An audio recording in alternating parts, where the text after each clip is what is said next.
Dear Michelle, as I write this letter, thoughts of my father, Reverend W.B. Seals, come to mind because today, November 22nd, is the 98th anniversary of his birth. My father, like your husband, was the product of an interracial relationship. Born in Louisiana in 1910, he experienced the pain and the ambiguity associated with the double jeopardy of being an almost black man in America. Yet, he didn't allow the discriminatory environment in which he grew up and lived during the formative years of his life to delimit his potential. His formal education ended after the 6th grade, but his innate intelligence, talent, and tenacity resulted in what I like to call his being a triple threat man. He was an accomplished musician, a self-taught photographer, and a man of the gospel.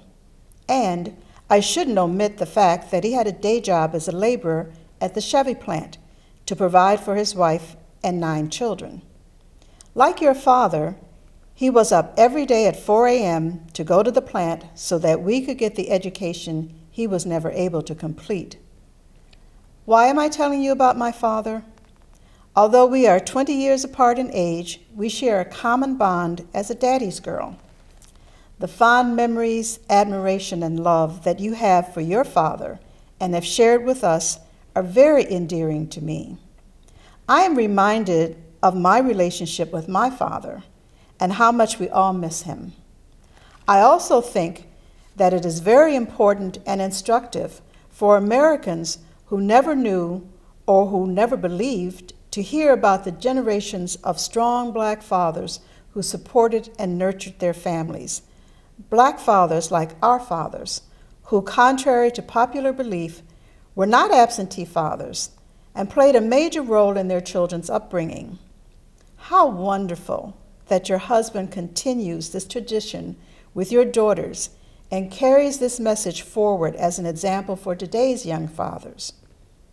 When I think of my father on this day, the 98th anniversary of his birth, I am certain that he would be just as excited as I am that your husband, Barack Obama, has been elected the first African-American president of the United States. During the 50 years of his photography business, Dad photographed thousands of individuals, groups, and events. His photos captured weddings, family gatherings, children's birthday parties, parades, church functions, and organizational programs, and have contributed to the creation of a visual historic montage of Western New York's African American community. I know that he would be looking at the images of you, Barack, Malia, and Sasha, and composing in his mind's eye the historic picture he would snap if he had the opportunity. Michelle, our fathers are no longer with us physically, but I believe they remain with us in spirit and through the beliefs, values, and love that they instilled in us. On January 20th, your father in you, with you, and through you will be smiling and proud of the history you've helped to create. I know that you've come a long way on this journey to the White House, and yet, in many respects, your journey has just begun. For the times when your way is complicated by barriers and roadblocks, remember to call on your inner strength.